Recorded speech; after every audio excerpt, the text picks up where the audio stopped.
Jenny. Good evening, everyone. Welcome. My name is Jenny Leung. I am Executive Director of the Chinese Culture Center. I want to welcome everyone to Resilience and Celebration, an intimate look at the new photography book, San Francisco's Chinatown. It's just so wonderful to have everyone here tonight. Thank you so much for joining us. You're in for a real treat to hear about the diverse stories and people behind the photographs in this new book. Before we begin the program, I want to provide a short intro to Chinese culture, CCC. Our mission is to elevate underserved communities and be a voice for equality through the arts and education. We are based right here in San Francisco's Chinatown and provide programming to uplift the voices of the community. It is now just more important than ever to have a place for community, culture, and belonging and shared understanding. If you like tonight's program or want to learn more, I want to welcome everyone to come visit CCC and Chinatown. We have an exciting October coming up with this program kicking it off. The next event will be the opening of a new exhibit that you can view outdoors in Chinatown at 41 Ross, entitled Alive and Present: Stories of Belonging by artist Christine Wong Yap. It's a beautiful contemporary artwork capturing the stories, places, and memories that make Chinatown unique. You can also pick up a special edition zine at 41 Ross and other locations. On Tuesday, October 13th, we would also like you to celebrate CCC's 55th anniversary gala, Harmony and Bliss. In October, we'll also be debuting Chinatown Music Weekend for Walkway Weekends, where every weekend through the end of the year, Grant Avenue between California and Washington will be closed to cars, organized by the Chinatown Merchants Association. You can find more of this information on these activities at our website, cccsf.us. And without further ado, our presenters tonight are photographer Dick Evans and journalist Kathy Chin Leong. I want to start by first thanking Dick Evans for his collaboration with CCC. Dick really had a commitment to tell the community stories that reflected the vibrancy, culture, and character of the people in San Francisco's Chinatown. This emphasis on community collaboration aligned really well with CCC's mission, and it's in this spirit that this book was produced. Dick, as the creator of this project, spent 3 years taking over 5,000 photographs to capture the essence of our community. During this time, he partnered with Kathy Chin Leong, an award-winning writer who has covered Chinatown for the New York Times. She's conducted more than 100 interviews with Chinatown leaders, residents, and business owners. This project is a nonprofit venture. All book revenues go towards supporting Chinese Culture Center of San Francisco and Heyday Books, two nonprofit organizations right here in the Bay Area. And tonight, if you have questions for our wonderful panelists, please type them in the Q&A box. Dick and Kathy will answer them at the end of the presentation. We really want to hear from you. Before we start, I'd like to share a short video of reactions to the book project by Chinatown residents and friends. Hope everyone enjoys the show.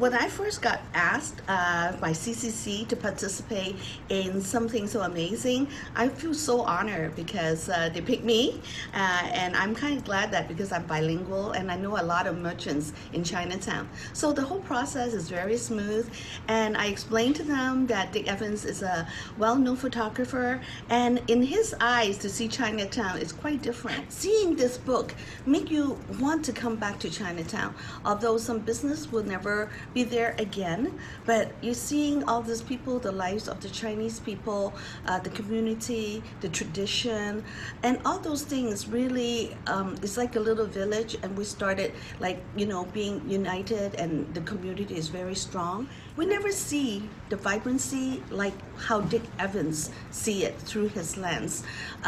There's some images that sometimes I think I missed it, and in this book, I saw a lot of images that I might not aware of it, and then now I see how beautiful and how colorful Chinatown really is. When I heard I would be in the book, I was super excited and, of course, very honored. And the Grand Avenue Follies, we just couldn't believe it when we opened the book and we saw our pictures on page 92.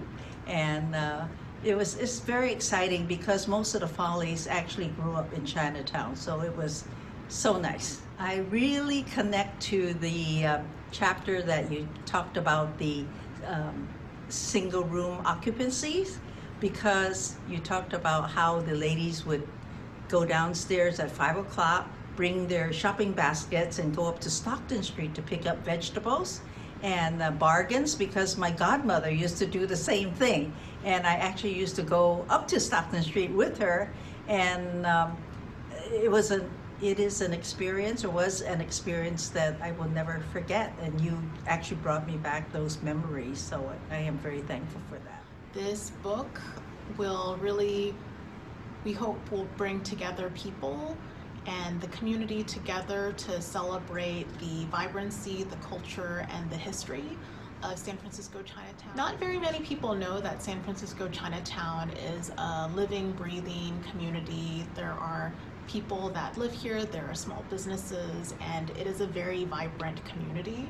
And we hope that the book will showcase that. The images that strike me the most are the photos of people, because Chinatown is such a vibrant place and it's composed of so many leaders and people who care about the community that it's really touching to see the photos of the people that make the community what it is. As a matter of fact, when I looked at the book, I mean, how many people did I know? SRO residents who were in there, the Reverend Fong, the leaders of the Chinese Consolidated Benevolent Association, our district captain who is Chinese American and was actually, his family, the Yik family, was raised in the neighborhood.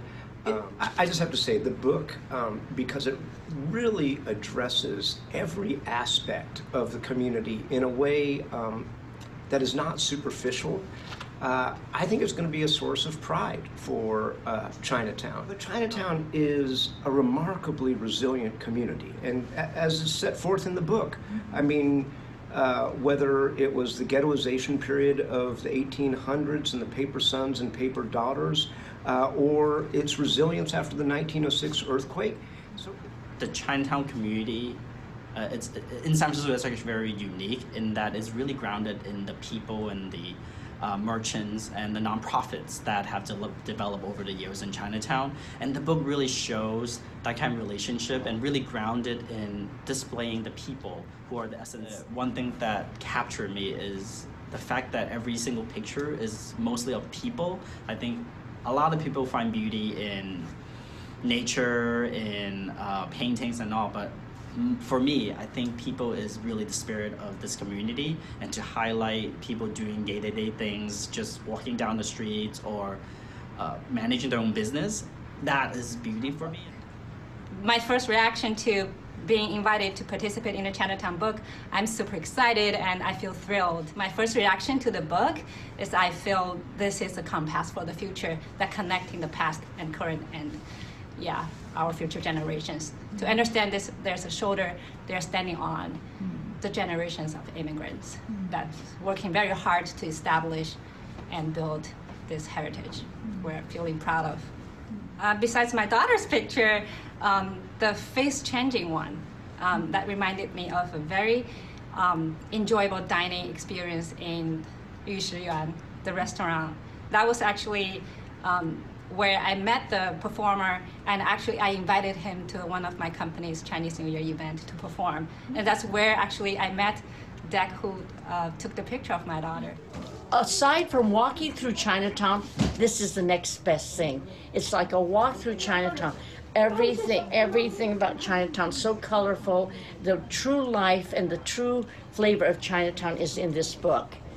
Everything was covered, from the dining halls to the lion dancing. So they want to take a bit of Chinatown with them. It's all here. It couldn't be done more beautifully and more complete. Everything has been covered in this book. I just love it and can't get enough of it. Leafing through it all the time, and it just brings back memories of Chinatown that people can have and preserve. What a beautiful coffee table book.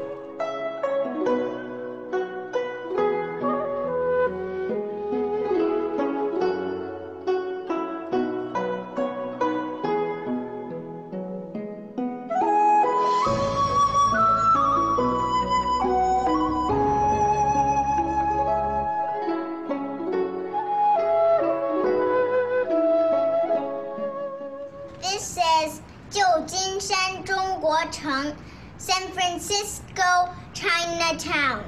Congratulations, everybody!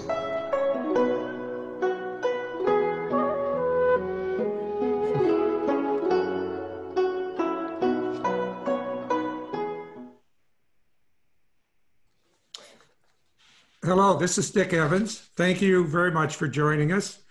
I hope that many of you recognized at least a few faces, familiar faces in the video. On behalf of Kathy and myself, I would like to express our appreciation to Jenny Leong and the Chinese Culture Center for organizing and hosting this event. I also want to give a special shout out to Yuhan. Yuhan is the young girl that you just saw there in the end doing her calligraphy. And I was not at the shooting when they taped that, but I understand Kathy and Laura were trying to get Yuan to say something during the video so that they would have some sound and some voice to go with it. And she was very much concentrated on her calligraphy. But then right at the end, as you saw, she jumps up with the perfect words and the perfect timing. So I want you to remember that face, because I think in a few years down the road, she might be our governor or our president. She's a determined, talented young lady. Before we start the slideshow, we have a very short, like 2-minute trailer video. Some of you may have already seen it. Hopefully it attracted some of you to this event. Produced by Crawshaw Design, and I know Todd Crawshaw and I think his wife Elaine are on. So welcome and thank you, Todd and Elaine. So here is the short trailer.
Okay, now that you've seen the Cliff's Notes version of the book, I would like to go into a little more detail, Kathy and I, to talk about some of the photos and backstories that went into the making of the book. I might also mention at this point that there should be a Q&A button somewhere on your screen, probably on the bottom, but in some devices it may be on the top. And as we go through this, if you have comments or questions, please enter them at the end of the slides, prepared slides. Kathy and I will go through and try to answer as many questions as time allows. I also noticed that there were a couple of comments asking to make the speaker's image larger or to move images. I believe that the control over the images for those on the webinar is on your screen. So if you want to play around a little bit, you might find a way that you can get the screen format that you're looking for. Okay, this first photo, next one up on the screen, and that's always an excellent sign that the first photo of the first presentation on this book is the correct photo. So terrific to see it there and reassuring. This is a photo of an iconic street scene of San Francisco's Chinatown. For those who have visited Chinatown, perhaps as a tourist or have visited just online, or perhaps have grown up in San Francisco or the Bay Area, these red lanterns above Grant Avenue are probably what first comes to mind when most of us or many of us think of Chinatown. And it's not a coincidence that we chose the facade of one of these buildings on Grant Avenue for the cover of the book. You can see a very colorful facade. This particular building once housed a very historic restaurant called the Four Seas restaurant. It's now home to also a very well-known contemporary Michelin-starred restaurant, Mr. Jew's. Other iconic images that many of you will recognize are the historic street lamps and the pagoda rooftops that line Grant Avenue, or this historical building on Washington Street, which now houses the East-West Bank. And during our production of the book, we learned that this building used to house the old telephone exchange for Chinatown, where women sat at long tables with the plug-in cords that would connect telephone calls. None of these, however, really represent the true original Chinatown founded in the mid-1800s as immigrants from southern China flooded into San Francisco, which was the gateway to what they called Gold Mountain, as California was then known. When the immigrants came to work on the railroads and in the gold mines, the original Chinatown was really a crowded, low-cost housing and virtually a ghetto. However, that Chinatown was wiped out by the 1906 earthquake and the fires that it caused, and it was replaced in the years immediately following with an American interpretation of what they then called Oriental architecture. And the pagoda roofs that we've just seen and those buildings that we now know as Chinatown were ironically designed by Caucasian architects working from photos and drawings from China. From the beginning, the path to immigration for the Chinese immigrants was not easy. And for decades to come, racism, prejudice, and exploitation were still common themes. The Chinese Exclusion Act was only the most famous and overt of many obstacles that were intended to discourage immigration and discriminate against the new arrivals. Those who came to San Francisco were processed through Angel Island. Some of you may have visited Angel Island. It was the Ellis Island of the West Coast. It was the gateway for immigrants coming into the West Coast. And they were treated, in fact, like numbers, as this inscription, which was one of hundreds, perhaps thousands of inscriptions carved in Chinese characters on the walls of the detention center. And let me just pause and read this because I think it's so powerful. Everybody's got a number. I think my number is 80340. They would put your number on the blackboard, and you know that you have to go to interrogation or a health checkup. They didn't use names. On the day they let you go, your number is on the blackboard and it says San Francisco. And this was written, as you see, by a young man, 11 years old at the time.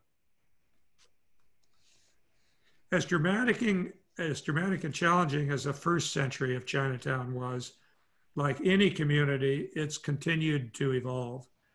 From controversial evictions in the international hotel dispute in 1977 to the 20th century version of the Tong Wars in the 70s and the 80s to the current COVID crisis today. Here are two profound sculptures in Chinatown. This is the first one, that speak loudly to much more contemporary struggles of democracy and justice. The Goddess of Democracy in Portsmouth Square is a 10-foot tall bronze replica of a much larger statue built by students in the 1989 Tiananmen Square uprising in Beijing. And many of you may recall seeing it in the news clips on television. I certainly remember that. The second statue, the Comfort Women statue, is in St. Mary's Square in Chinatown and remembers the tragic treatment of young Chinese, Korean, and Filipino girls as sex slaves by the Japanese in World War II.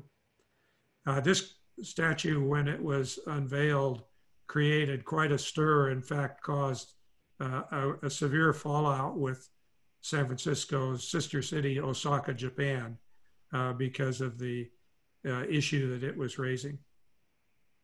In short, the history of San Francisco's Chinatown has been a history that's required resilience, survival, and celebration. In writing the text for this book, Kathy interviewed over 100 residents and friends of Chinatown, as Jenny mentioned earlier, and researched the history as well as current life in this unique neighborhood. Kathy? Thank you, Dick. Doing these interviews all of 2019 and walking the streets and alleys really has given me a new appreciation for this community. I first saw this mural when I was less than 5 years old. It was on the exterior wall of a public building, and I passed it every time I got my shots as a child. So I was just amazed and delighted when I saw it again 50 years later, hanging on the wall of the Chinese Historical Society of America Museum in Chinatown. Now, if any of you saw this mural when you're a child, please text us on that because I would love to know. But let's get back to the mural. It's 5 feet high and nearly 18 feet long. This is James Leong's mural covering 100 years of Chinese in America. Now, it was criticized by the Chinese community because they felt like it reinforced stereotypes that they wanted to get away from. And he was so hurt by this criticism that he left America and he went to Europe to spend the rest of his artistic career. Meanwhile, this mural made of 7 masonite panels, it was discarded, and it was later found in a rec center in Chinatown, and parts of it were being used as a ping pong table. So when the Chinese History Museum found it, they had it restored. They contacted James Leong, who is now in Seattle, and he came to San Francisco to restore the painting. And he was given his honor and his due respect at a reception at the Chinese Historic Museum. And this was so wonderful because a few years later, he passed away. In front of the James Leong mural on the left is Sue Lee. She's an expert in all things pertaining to Chinese American history. And so what's the significance here? Well, like a detective, she recovered a set of 12 extremely rare watercolors by the late artist Jake Lee. And here is one showing factory workers making shoes in the 1800s. At that time, Chinatown was a light industrial center. Now the original paintings, all 12, hung in the exclusive Khan's Chinese restaurant, a very elegant restaurant in Chinatown. And when it was sold in the 1990s, the paintings mysteriously disappeared until Sue hunted them down. She asked everybody where they went. She went on every kind of lead possible. Some were abandoned in a busboy's garage. Others were sold at auction, but she reunited all of them. And these rare works depict harsh realities, yes, but also joyous times, such as this parade during early Chinese American history.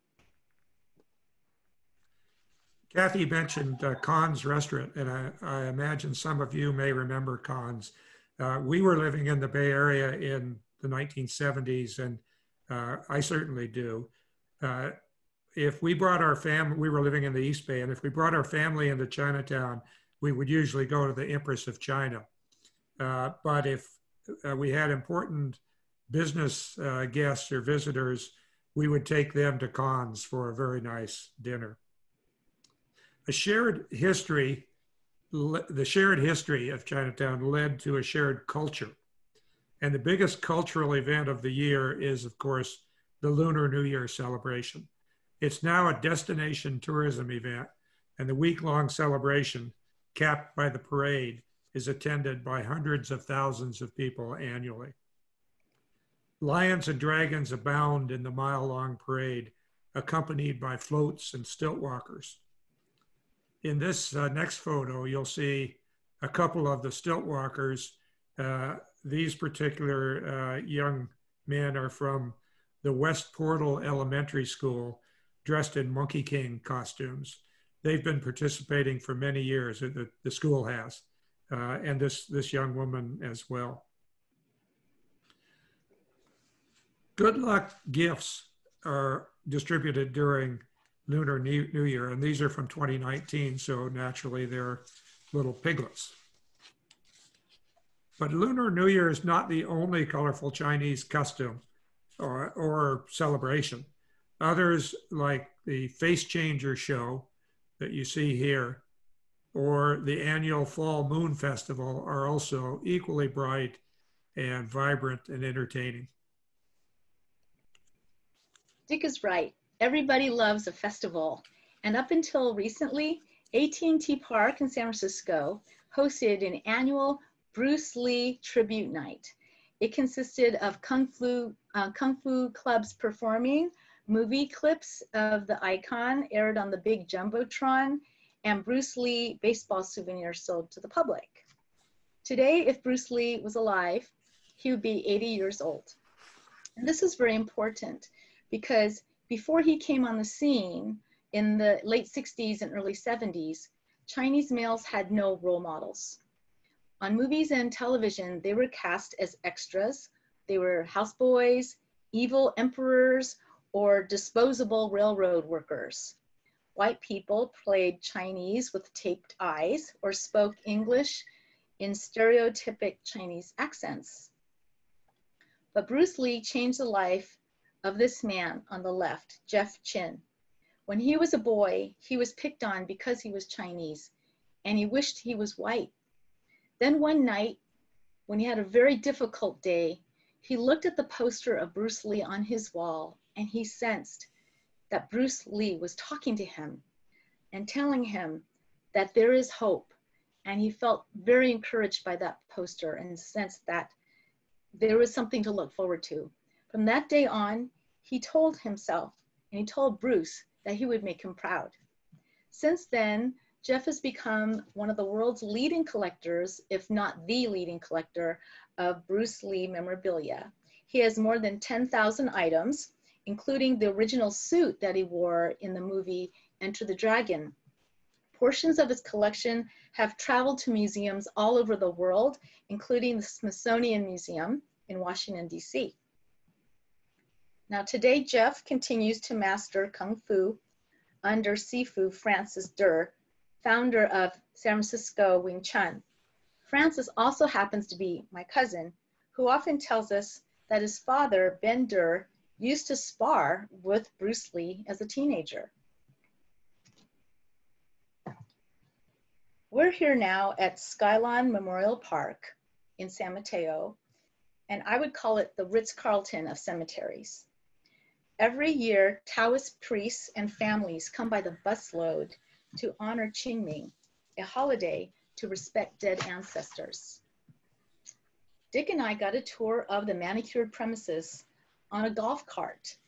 The vistas are amazing, and on the website, you can even see aerial videos taken by drone so you can pick your plot with the best feng shui.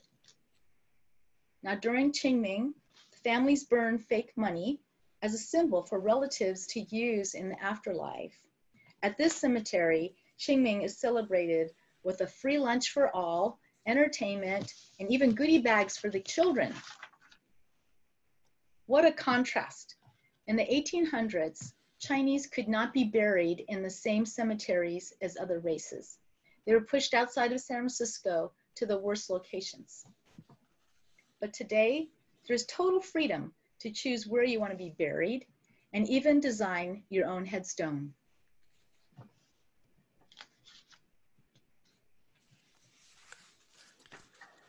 Okay, somehow I'm missing a page, but that's okay. This is Tai Chi. And we found out during our photo shoots that there was actually an International Tai Chi Day. So naturally, we thought we should take advantage of that. And therefore, through the CCC, we offered, I think, Jenny, it was free biscuits and tea, right, for anybody that wanted to come in and take a Tai Chi class and do Tai Chi out on the Kearny Street Bridge. So we got a good turnout and had a fun time taking shots of Tai Chi. Also during the project, we ran into this woman who happens to be a Tai Chi Sifu, or a master, and she offered to put on her pink suit, gown, what would we call it? Her Tai Chi outfit, and pose in front of some of the murals in Chinatown, some of the other sites in Chinatown. This mural, by the way, happens to be one that was done by a fellow named Luke Dragon, who has painted a number of murals in Chinatown. These are two ladies who, two women who participated in Tai Chi Day, had a great time, and they're striking a very Zen-like pose, as you can see here. Also striking a Zen-like pose is baby Rose. And even though she's not going to remember her red egg and ginger party, her parents, Jessica and Matt, will. This tradition is a baby's coming out party, and it happens when the baby is 1 month old. We had a difficult time finding a red egg and ginger party in Chinatown because nowadays a lot of families prefer to do these parties at home or at a restaurant in the South Bay at one of the Chinese shopping centers. But we were very fortunate that Far East Cafe on Grant offers and specializes in red egg and ginger parties. So she contacted, the manager contacted Ron Tong, seated on the left in the front, who was thrilled to invite Dick to come and take photos that day. You can see that on the table there are red eggs, and those eggs represent fertility and good fortune. And elsewhere, there would be a plate of ginger, which represents energy and strength. In ancient times, Chinese coins were held together with a red string through the middle holes. Now, when paper bills came on the scene, these were folded into red envelopes. And today, red envelopes are synonymous with Chinese New Year. You see, the kids love Chinese New Year the most. You typically give 2 envelopes filled with 2 fresh bills to represent double happiness. So when I asked my nephew Tyler to pose with 2 hung bao filled with real money, he happily agreed. So just so that all of you are out there are prepared, the upcoming Lunar New Year begins on February 12th, and it'll be the year of the ox. So you better go to the bank now and get your fresh bills before they run out. When a girl grows up and gets engaged, the traditional bride-to-be will order a custom tailored cheongsam to wear for her wedding. And speaking from experience, these are so tight and form-fitting that you should avoid sitting down at all costs. Now, at my Chinese wedding banquet with 600 people, I changed from my white wedding gown into the cheongsam right before we toasted, all 60 tables. So I avoided splitting the seams or getting embarrassed. Now today, times have changed. Instead of getting fitted for a very tight and tailored cheongsam, you can buy various types of Chinese dresses off the rack, or you can order one on the internet. Meanwhile, the wedding tea ceremony is a treasured tradition, but fewer and fewer Chinese couples seem to be honoring it. However, Liana and Michael are the exception. On their knees, they will present their tea to the elders. In turn, the parents and grandparents, one couple at a time, they receive the tea and then they offer money and jewelry to the couple. Now at this reception, the parents also had a really wonderful opportunity to welcome Liana and Michael into their families and express appreciation and pride to them as their children. When we photographed this ceremony, it became so touching that the parents wept, and so did Michael, the groom. His mother later told me that they were very traditional Chinese. They weren't used to verbally praising their kids in public. So it was quite a meaningful and emotional moment. This tea ceremony was conducted in East meets West style. It was held in a multi-purpose room at the Cupertino Community Center. The ancient Chinese tradition of the tea ceremony was immediately followed by a Mexican taco bar rehearsal dinner. So this shows you that in our Bay Area melting pot, you can embrace many cultures all at once. Now, brides are not the only ones who receive jewelry. Many times a woman will start handing down her collection to her granddaughter, her daughter, or daughter-in-law when she feels the time is right. In this case, Mei Liang, the former interim director of the Chinese Culture Center, displays her array of family jewelry. It's customary for families to own Chinese-style jewelry and jade and other gems. In recent years, Chinese grandmothers have been the targets in what is known as a jewelry scam from China. This awful crime features a couple of Chinese women who walk up to a grandmother in Chinatown and say she's carrying a curse. And either she or a family member will either die or get a horrible disease. But if this Chinese grandmother goes to a particular fortune teller, the curse will be lifted. And so she's told to bring all of her jewelry in a bag, meet the fortune teller in a hotel, and don't tell anybody what she's doing. Once there, the perpetrators will tell her to remain seated while the bag is taken away to the fortune teller to cleanse the contents. And then the bag's returned and the victim is told, don't open the bag until you get home or else the curse will return. Well, by the time she goes home and opens the bag, there is no jewelry in it. It's just a water bottle.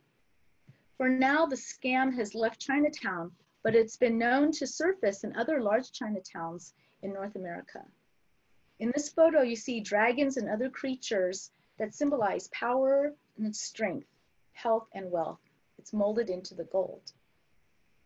This is our lovely model, Maeve. She's wearing heirloom gold jewelry from her mother, Mei Liang, also our book consultant who worked with us to get sources and wonderful contacts. We had to get a photo of this woman. This is Lisa Pollard. She's the band director for the Green Street Mortuary Band, and she knows Chinatown inside and out. She's been walking these streets for more than a decade. Green Street Mortuary Band helps Chinese families say farewell to loved ones. The band plays while the family walks behind, holding a giant photo of the deceased or propping it up on top of the hearse. Now, the music here is of the highest caliber because the musicians are professionals. They play in the San Francisco Symphony and also the San Francisco Opera. The tradition happens only in San Francisco Chinatown. It began in 1911 as the Cathay Chinese Boys Band. Now, several years ago, famous author Amy Tan hired the band to lead her mother's funeral procession through Chinatown. And when my grandmother passed away in 1981, our family hired the band to pass by her home and the garment factory where she worked, where she ironed blouses for more than 20 years. Now, let's pause and look at this mural. This scene depicts everyday Chinatown life, and maybe that's why it's one of my favorites. Although it's no longer hanging, it was painted over, unfortunately, but it shows this modern woman passing a traditional tailor shop selling cheongsams. And on her wrist is a traditional jade bracelet that you can see if you look carefully. And it's probably from her mother or grandmother. She's carrying a bag of oranges for good luck and a box of bakery treats for a sweet life. These are expected gifts when you're visiting a Chinese friend or a relative. This is our family sharing dim sum with my mother in the middle. This is also known as going to Yamcha, and it's a common memory for ABCs and immigrants. So little plates of chicken feet, steamed tripe, and gizzards are not exotic to us. It's just everyday food. So what's your favorite dim sum? Tell us in the chat box for the Q&A. Kathy had invited me to that luncheon. And I have to say, when it came time for the chicken feet and the gizzards, I excused myself to get up and take the photos. I'm sure that if I spend more time there, it will be an acquired taste. We've mentioned several times that Chinatown has a real resilience to it. At least strikes me that way. And I think Aaron Peskin mentioned that as well. And I think one reason that it has such a strong resilience is that there is an extreme sense of community or togetherness in Chinatown.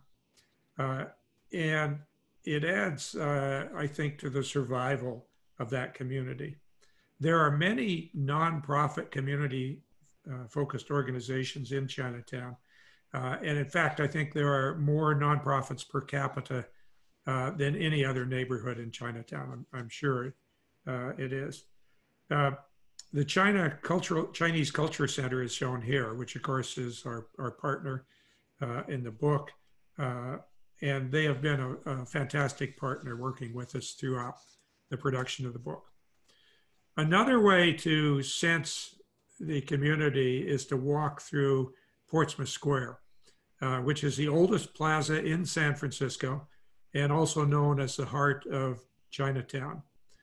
And you see here a card game going on. Now, the day I took this photo, it was one of those days when you'd have sunshine and then rain and then sunshine and rain. And when I started taking the photos, these women were all out in Portsmouth Square, in the sunshine, playing their card game. And then all of a sudden it got very dark and it started to rain quite hard. And I thought, well, that's it for the photo shoots. I should just pack up my camera and go to the car. But then I noticed the card game never stopped.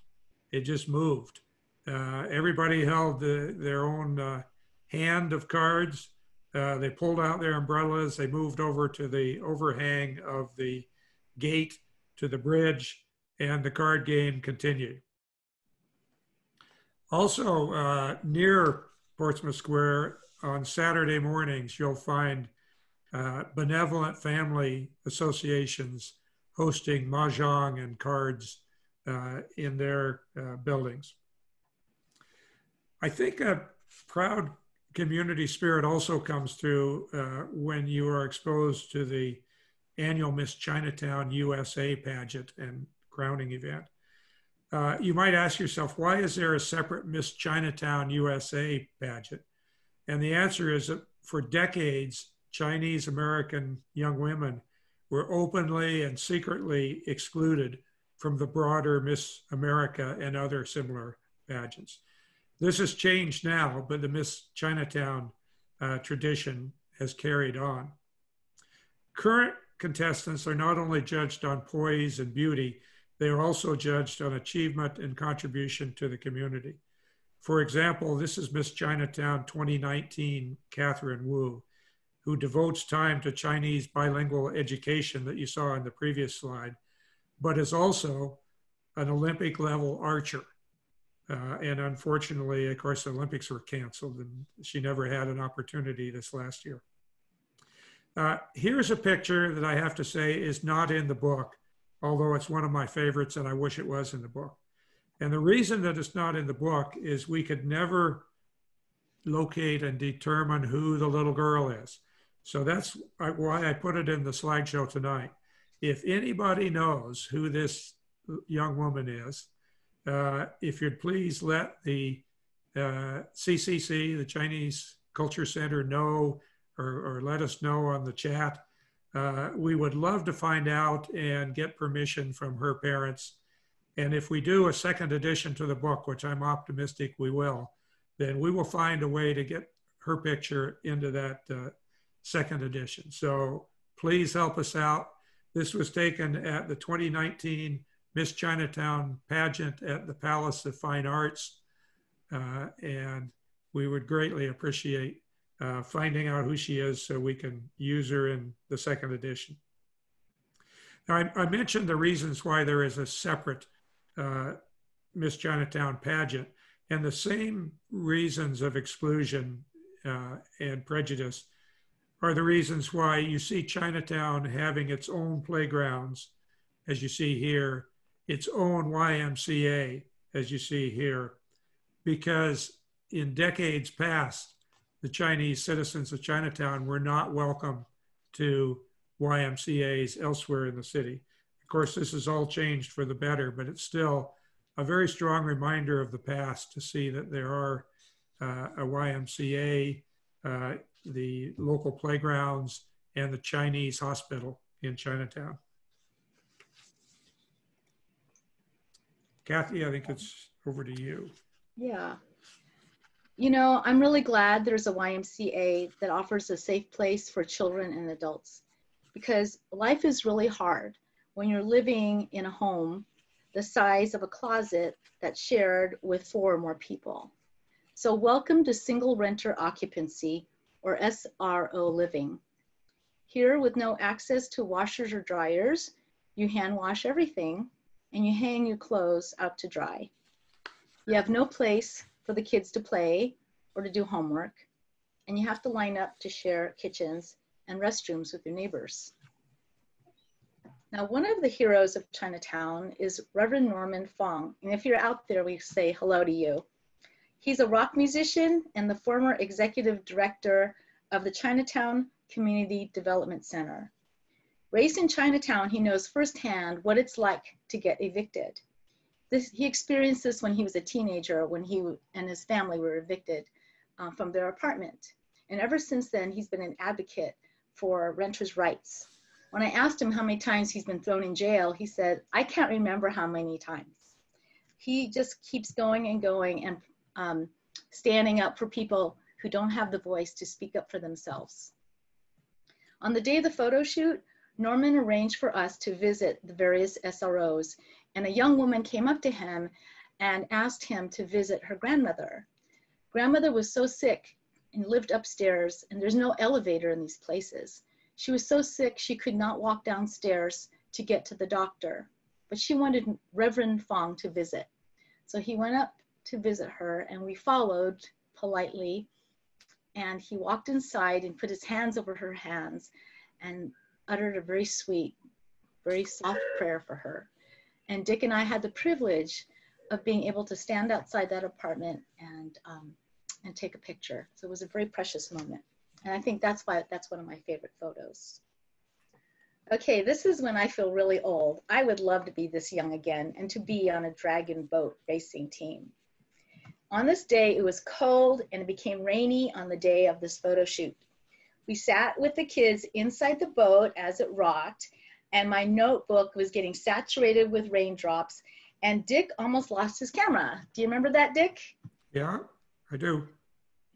So if you're on this particular dragon boat team, you're really blessed because your uniforms are free, your racing time is free, their coaches are volunteering their time. This is Community Youth Center, and it is a nonprofit that works with teens that are at risk. CYC's Dragon Boat Sport is transforming the lives of all these at-risk kids who otherwise might be tempted to join the wrong crowd. So it was great to see the older kids treat the younger ones like siblings. Everyone who signs up for the team gets in.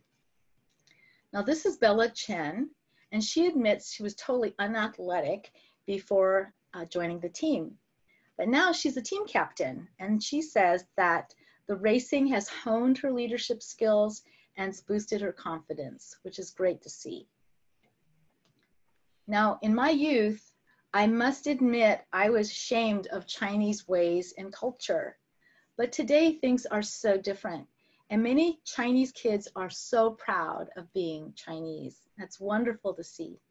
This is Yuhan Chen, who you saw in the video earlier. And last year, she was only 6. In this photo, she's picking up a brush for the first time at the Chinese New Year event. And she finds out she excels at Chinese calligraphy. She is really good. Here you see my nephew Tyler again, and he happily samples dragon beard candy, making a beard of his own. Now, dragon beard was originally dessert of ancient Chinese emperors, and it's made from a solid block of maple or syrup, and it's hand pulled like taffy to form thousands of strands. The dragon beard dipped in little bits of peanut is especially delicious. Have you guys ever tried it? Here we have 14-year-old Tanner Young, and he mixes customers a cup of boba tea at Dim Sum Corner, his mother's restaurant in Chinatown. Just this year, he started high school as a high school freshman. And during this photo shoot, Tanner's younger sister, Elle Young, happily posed for us all in Chinatown in her very cool purple rain boots as she played with her very cool purple umbrella. But after an hour, she kind of got bored with us and she got a little nervous. And so she said she wanted to find her mom. So she ran. So if you can imagine, it's a wet day and slippery sidewalks and running after a 7-year-old, it's not easy. But we caught up with her finally at her mom's restaurant. She was having a snack, happily sitting on a bar stool, swinging her little boot legs. So there are many things that happened during the filming of this book. Now, these colorful buildings aren't just ornamental. They belong to family associations, and maybe some of you out there belong to one. There's more than 200 in Chinatown. Back in the 1800s, if you landed in Chinatown, you'd look up your association based on your village or your last name. And then the association would help you secure a job and a place to stay. Many of the association rooms often feature shrines. And note that these association clubhouses are private. They're often used for mahjong playing by the members, monthly meetings, and they're not open to outsiders or tourists. So we were able to get in when we met a member who got permission for us to come inside and take pictures for the book. And this is extremely rare. A play called King of the Yees came to San Francisco last year. It was written by Lauren Yee. She grew up in San Francisco and spent many years attending the Family Association lunches and festivities. And in the play, she challenged this institution using both elements of humor and tenderness. This is Larry Yi, her proud father, and he got permission to show us the Yi family headquarters. And in the back, you can see all the past presidents. After the visit, one of the friends ran up to him on the street to congratulate him on his daughter's play. Now, it just seems so rigged that we're there taking photos and this man's running up to Larry to shake his hand about his daughter. But in Chinatown, everybody knows everybody. There's people stopping each other in the streets all the time. The largest family association is the CCBA, or the Chinese Consolidated Benevolent Association. It consists of more than 50,000 members all over the US and Canada. And these men here, they all rotate being president for 1 month at a time. The CCBA's represented the Chinese since 1882 by hiring their own lawyers and interpreters to obtain justice when someone in the community was maligned or frauded. And today, they continue to advocate for Chinatown. They partner with leaders such as Supervisor Aaron Peskin on the left and Police Captain Robert Yick on the right. Recently, they worked with officials to block marijuana shops from coming into Chinatown. Now, the largest problem facing all the associations today is future leadership. As you see, most of these are led by elderly men, and most of their sons are not involved. So what's going to become of the Chinese associations, we'll find out 10 years from now or 20 years from now. Great-grandmother Cecilia Chang is famous. She's internationally known as the Julia Child of Chinese cooking. And she's laughing now with her great-grandchildren, but she wasn't when we showed up. You see, we were late for the photo shoot by 45 minutes, and when we arrived to her house, she made it a point to tell us that when CNN and the New York Times and other prestigious media come, they're never late. When we explained that we were given the wrong address, she softened a little bit, but she made a point to say that she did not need this kind of publicity at her age. Back in 1968, she opened the very first elegant Chinese restaurant. It was called the Mandarin, based in Ghirardelli Square. She wanted to base it in Chinatown, but because she is not from Guangdong, not from the South, she was excluded by the Cantonese, because she is not Cantonese. Her son Philip later on caught the restaurant bug, and you might recognize his name because he is the co-founder of P.F. Chang's, with restaurants all over the world. She's 101, but other people say she's 102, but actually she's both, because when you're born in Chinese culture, you start off as one. So there you go. Now, Chinese school began early in Chinatown in the 1800s because parents were very fearful that they were going to lose the Chinese culture and lose the Chinese language. And remember the Reverend Fong I told you about earlier? Well, he was quite a rascal in the day. He had to go to Chinese school, and he and his buddies were so naughty, they made almost every Chinese school teacher cry. And in the 50s and 60s, if you disobeyed, you would get wrapped on the knuckles with a ruler, or you could get spanked, and it would be totally okay. Back then, they learned Cantonese because most immigrants came from the Guangdong province, then known as Canton. But now kids are learning Mandarin, the national language of China. Of course, music and dance in all forms, from Chinese opera, shown here, at least the backdrop to a Chinese opera, to Forbidden City type follies and burlesque, to aerobic lion dances, all play an important role in Chinese culture identity as well. Setting up the elaborate backdrops and 3 hours of makeup preparation go into every Chinese opera performance. And I was lucky to be invited to go backstage into the dressing room 3 hours before the performance and photograph the full process of putting on the makeup over that 3 hour period. And I can tell you, after spending 3 hours watching the makeup go on, and it went much faster than you might think. It was, I mean, in terms of the time passing, chatting with the performers and hearing what they were doing. It certainly makes you appreciate the final scene all the more. Now, knowing that it took 3 hours to put it on, I couldn't resist asking, how long does it take to take it off? And the answer is about 15 minutes. So obviously it comes off a whole lot quicker than it goes on.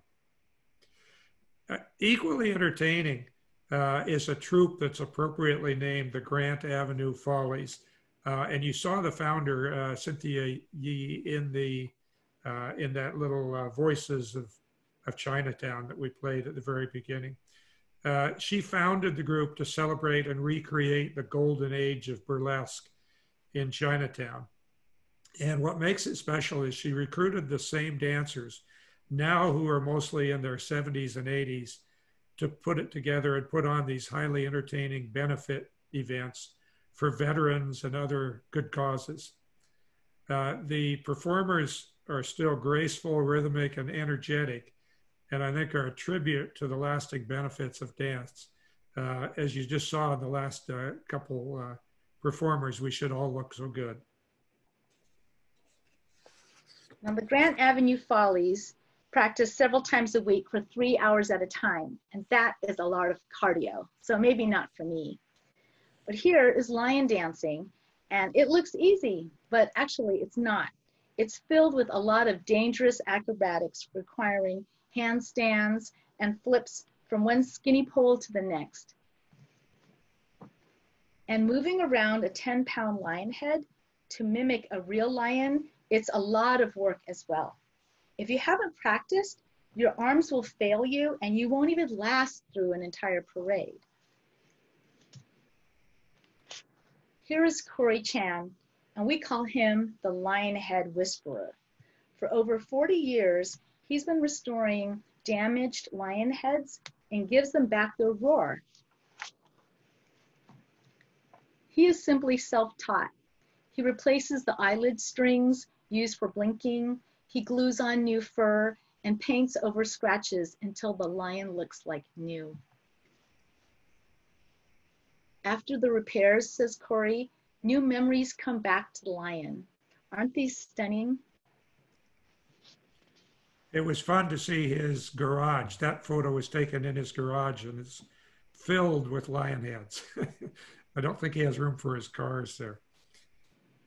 For many visitors and residents, of course, a Chinatown experience is just not complete without a stop at a restaurant, a bakery, or a food market. And I know over the 3-year period that I was taking photos there, I would seldom get out of Chinatown without a dim sum or a bakery stop. And in fact, there's even a best-selling book titled The Woman Who Ate Chinatown, a San Francisco Odyssey, which was written by the late Shirley Fong Torres. Many people have their local favorite restaurant like this one, often with roasted ducks in the window. And the roasted ducks will never disappear from Chinatown restaurants.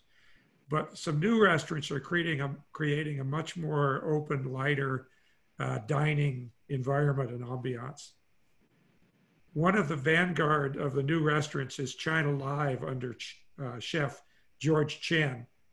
Here you see an immaculate, well-lit kitchen, as well as the chef there in the middle. Giant steamers, and my favorite, giant chocolate mousse mixers. China Live also offers a very unique upscale dining experience in a separate room upstairs called 8 Tables, which literally has 8 little rooms with 1 table each. And there, a prefix meal with drinks can easily run about $300. An equally upscale restaurant is a Michelin-starred Mr. Jew's, with its striking contemporary ambiance and the precise dishes that it serves. And of course, there are many other new restaurants and emerging young chefs, including this one with Kathy Fang at her restaurant, Fang, shown here. Now, I found out that Kathy Fang is a Food Network celebrity. She's won the Chop TV show competition twice. and she's worked really hard to develop her skills and showcase her talents. However, most people in Chinatown are not in the limelight. This happy employee works at Mo Li Xinqi, a business that's over 100 years old, spanning 7 generations. It's just a little hole in the wall on a side street. It sells dried duck, dried sausages, dried chicken thighs. Think of it as Chinese charcuterie. Yum. Raise your hand if you ever had dried salted fish or hongyi. I love it. I love it when it's made with steamed over rice in a rice cooker. And this is a precious food memory for me. When I stayed at my grandmother's studio apartment near Chinatown, Papa would prepare this for breakfast. Do you have a Chinese food memory? Share it with us in the Q&A box. Here we have Eastern Bakery's famous coffee crunch cake. Eastern Bakery is only one of 2 bakeries making this famous confection. The other one is in Japantown. Now I've tried to make this from scratch and it's an all-day affair. So sometimes it's just easier to buy it. Now on Stockton Street, known as the locals' Chinatown, every day at 4 p.m., the little grandmothers emerge from their SRO apartments and they're coming out for produce bargains. The vendors will say, "Yap man, yap bao," which means $1, 1 bag. Donut peaches, rambutan, dragon fruit. There's one thing that unites us Chinese through the centuries. No matter what the generation or what village or what dialect you speak, we all love a good sale, right? And what are all these unattractive dried roots and berries used for? Well, many of you already know, but these are ingredients for a healthy family soup recipe, handed down from one generation to the next. You take a fistful of that, a fingerful of this, and you'll have a concoction that'll clear up your acne, strengthen your qi, or help you recover from childbirth. A traditional Chinese mother cooks soup daily for her family, but I have to admit, I am not a traditional Chinese mother. So back to you, Dick. In addition to the restaurants, it will not surprise you that entrepreneurs and small family businesses are the lifeblood of Chinatown's economy.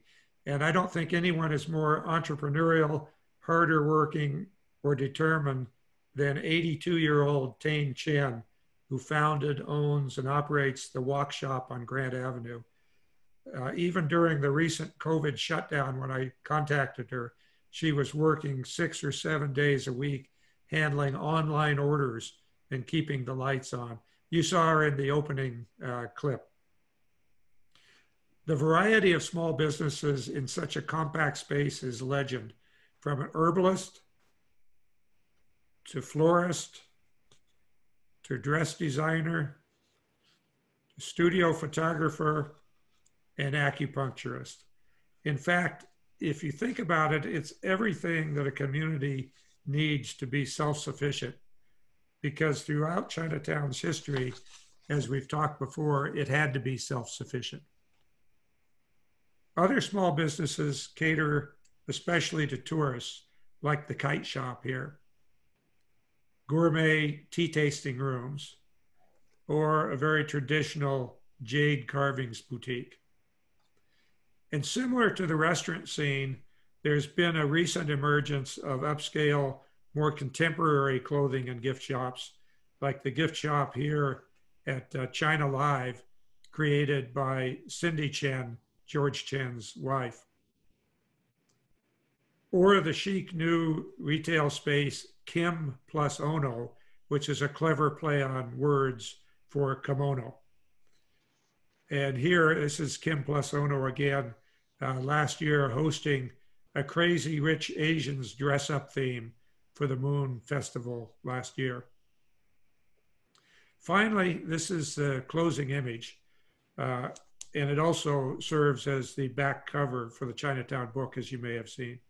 It's a photo of a mural in the back hallway of the new restaurant startup Dim Sum Corner. The graphic art vibe of the mural, paired together with the traditional red dress, the modern camera, and the confident contemporary young woman, I think are a perfect representation of what San Francisco's Chinatown is today: confident, contemporary, and looking ahead. At this point, we're going to check the Q&A box, and I see it looks like there's 13 already. So we'll see if we can answer a number of those. Have you been looking at those, Kathy? Yeah. So let's see. So many good questions. Well, I can answer one real quickly. Okay. To the author, Dick Evans, did you also publish a book of photographs of murals in the Mission District? And answer is yes, about 3 years ago. And in fact, the success of that was the encouragement to do the Chinatown book. And it's a bit more, it has a lot of murals, but it also has a fair amount about the culture in the mission. Good. Steve Hong writes, Chinatown is well familiar with rebuilding after different atrocities. During this pandemic, as many businesses are closing, what are some things you might grieve passing on? And what are key things that will help in rebuilding? One thing I saw, which was really wonderful, was when the pandemic first hit, all the nonprofits got together and they made sure that the SRO senior citizens were taken care of. They were immediately given food coupons so they wouldn't have to share the kitchen facilities, and given the food coupons for restaurants. So they got meals like 4 out of 5 nights, and different people pitched in. So I think that's really key to the kind of community strength that Chinatown has. And some things that are on the brink of closing. So I really encourage people to go out and support Chinatown, because the shops are still open and they've been closing the street on Grant Avenue on weekends so that people can go there and dine and buy trinkets. I might just add to that. One of the challenges that the small businesses in Chinatown have had is, unfortunately, many of them were not set up to do business online. They're small family businesses. They were geared to walk-in traffic and tourist traffic. The exception that I mentioned was Tane Chen at the Walk Shop. And she said in an article that I seen where she was interviewed that she was extremely grateful that, I think it was her son who had set her up online a few years ago. And as a result of that, she sells a lot online. And while it's been a tough period, they've been able to keep the door open and the lights on and continue to do business. So I think what we're going to see that we're going to lose is some of these very small family businesses that just haven't been able to cope with going through this period without being able to do curb service or operate online, and just aren't able to come back after this. I see, Kathy, there's one, you may know the answer. I don't know the exact answer. One was James Leong's mural exhibited at the Historical Society of America. I will bet there's somebody out there that knows that answer who's on this call right now. I'm sure there is, because I know it's been longer than 5 years, and Yeah, it takes up an entire room in the back of the museum. So it's really beautiful, but it's been longer than 5 years, and he has since passed away. Right.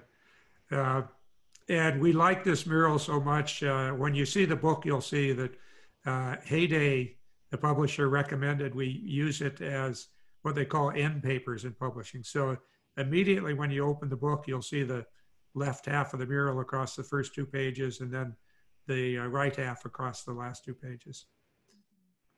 And one of the questions is, who are the people depicted in the picture? These are the International Tai Chi Day. Well, there is a Tai Chi leader, the woman right in front, very petite woman. She is the one that gives classes at the CCC. There are the ones dressed nicely in white are her regular students who signed up to come. And then behind that, you'll see there's a variety of people. Some who just saw the offer for free tea and biscuits and signed up. There are even a few drop-ins, I think, that showed up. A few that some of the people recruited.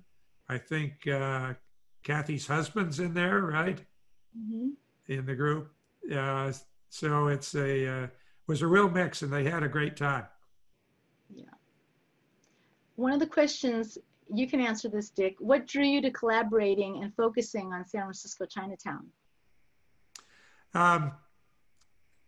Yeah, well, as answered earlier, you know, having done the mission book, which was a great experience and very rewarding, I was looking for another community, neighborhood, that had a very strong cultural compass, I would say, and grounding, and one that was facing the same challenges of gentrification and change that all neighborhoods in San Francisco are facing, but that had a strong identity and a strong cultural compass.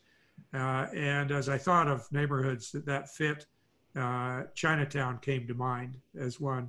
Plus, it's a photogenic neighborhood. It's got lots of colors. It's got lots of variety. It's got sites that you usually don't see. So it had just a lot of elements. And then when I started exploring it, I got a very good reception and help. The first person I contacted actually is the well-known writer, Ben Fong Torres, because Ben had helped me way back on the Haight-Ashbury book. And when we did the mission, he had asked, when are you going to do Chinatown? So I called him up when I decided that I was going to do it and asked for his help. He connected me with several people, including his niece, who runs a tour group. She connected me with some of the guides, including the woman that you saw kissing Bruce Lee on the mural, Gimme, and then connected me with Betty Louie and a number of other leaders in Chinatown. And I got a very good reception from them when I shared the mission book and explained what we were thinking of doing for Chinatown. And from there, it just grew and built. And I'm very, very happy that we chose Chinatown. And in a way, especially given what's happened with the COVID-19 and the ugly scene of prejudice, anti-Chinese prejudice raising its head again, that we thought we were done with. There was even a case of one young woman who works at the CCC having a very disturbing experience and treatment coming to work right when it started. So I'm very happy we chose it, because I think the timing is terrific for people to be looking at the full picture and the positive side of Chinatown. Another question, which is really interesting, is are there any Chinese associations led by women? Are they all run by men? At a few of the larger clubs, they have women's groups within the association. They're run by the men, but there's women's clubs within them. I don't know of any particular associations headed by women. If you know of some, let us know. Then we can take pictures of them in the next book. I think that would be awesome. Yeah, I think we asked that question, and the answer was not that the person we were asking, not that he knew. He did say they had tried to recruit some women to be on their board and to be involved, but they've had difficulty getting traction. So it's a new frontier, ladies. So yeah, right. Another question is, are non-Cantonese Chinese immigrants still excluded? Brenna, that's a good question. There's more openness in Chinatown. You see there's different businesses now. There's a Chinese sushi, there's a Japanese sushi restaurant. There is a Thai restaurant. There's a Taiwanese restaurant. So there's different types of Asian restaurants, which I'm assuming are started by non-Cantonese. So I think maybe Betty Louie, you might answer that. You're out in the audience today. And one of the first contacts I had at the Chinese Culture Center was actually a young woman who's from China, from Beijing, actually, Mandarin. She was there working at the CCC, and she helped out before actually a year later returning to Beijing. And we did get the answer that Mandarin, of course, is being more and more broadly used. As Kathy mentioned, I think the schools are now teaching Mandarin. Mm-hmm. How many immigrants are living in Chinatown compared to the 1950s and 60s, and are they primarily Mandarin speaking? From what I understand, you still have a lot of Toisan speakers. You have a whole mix of speakers in Chinatown now, not just Cantonese. You have Cantonese still in the different iterations of these various dialects. How many people are there? I think. Just if I could comment on that one too. One thing that surprised me is, as I got into this, that a number of the Chinese in Chinatown or associated with it don't speak any Chinese. You know, the second and third generation. So you had to be, sometimes you would assume they did. And Maggie Wong, when she was guiding me around, she does speak, and she had a TV show in Chinese, but she would always ask as we talk to people, do you speak Chinese? Because many did not. Mm-hmm. Go ahead. Oh, one of the questions is, what most surprised you about Chinatown that you discovered during this project? Any thoughts, Dick?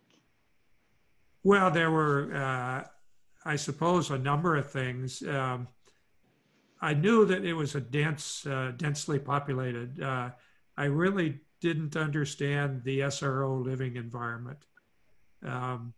So learning much more about that was, I think, very informative, and how it functions and what challenges it faces, you know, for the residents and for the landlords. When we talked to Norman Fong, he gave us a perspective of some of the challenges he faced as managing these and dealing with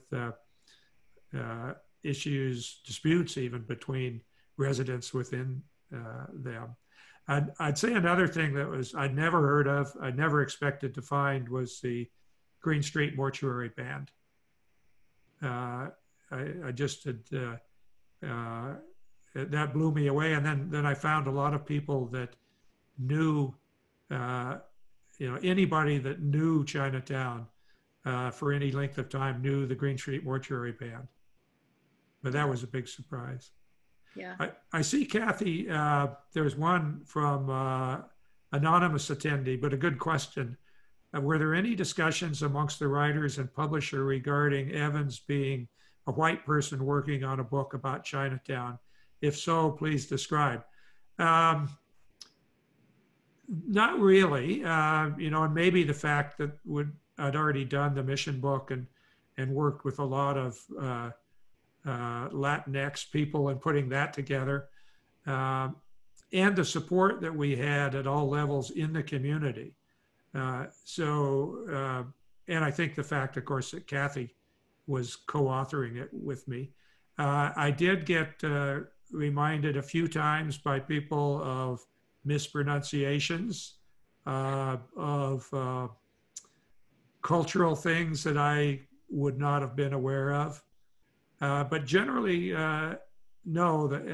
The publisher, interestingly, they were worried and very sensitive to that. I guess just one example, we were trying to decide on the book cover for the premium book, this one that has a cloth slipcover that goes over it. And Someone suggested, I didn't suggest it, but someone did, we have a black one. And someone else said, you're not going to do this. Don't do It's that. got to be red. And black means all kinds of bad things. Red, of course, is good. But no, we didn't. I would not be surprised if we would, at some point as we do these book talks and so on, hear that question again and be asked that question. But generally, certainly from my perspective, I never felt that. In fact, I think the shopkeepers were nicer to Dick than to me. Because my Chinese is so bad, they were quite disgusted. But when Dick walked in, they didn't expect him to know any Chinese or anything like that. So they just welcomed him. He smiles, he's tall, he's this nice American man. And I come in as an ABC, and sometimes there's a lot of prejudice towards American-born Chinese when you're an immigrant. You just don't know what to expect. So we had lots of different kinds of experiences. But low expectations is always the best way to make a favorable impression, I guess. Let's see, anything else? I think we're out of time. I think get back okay, yeah, I see Jenny appearing there. Very good. Well, before turning it back to Jenny, thank you very much for joining us. Thank you for all the questions. Thank you for the 99 plus chat comments. So there's well over 100, I'm sure. And we are going to be doing another, 10 or dozen talks geared to both private and public forums. So if someone missed it that that you think might enjoy it, look at the website. In fact, the book website, ChinatownBookSF.com, has a lot of information, a lot of photos, a lot of stories, more than we're able to cover here, more than are in the book. Also tells you how to order the book, has links for that, and a lot of other information. So I better turn it back over to Jenny. Jenny? Thank you, Dick and Kathy. If everyone can just give a round of applause. I just want to thank Dick and Kathy for just an amazing program tonight. I want to thank everyone for who's coming tonight. San Francisco Chinatown is now available. You can purchase it anywhere, but we hope you'll get it on CCC's online store. You can check out cccSF.us to get a copy to support vitality and arts and culture. There's a special edition that's only available at CCC. Like Dick said, if you can't get enough of just the book and you have more pressing questions, there's lots of events coming up. This stream will also be available live. If you missed part of it and want to watch it again, we'll be sharing out the link on YouTube to everyone who registered. We hope everyone enjoyed the program and have a great evening. Bye, everybody. Thanks for coming. Thank you.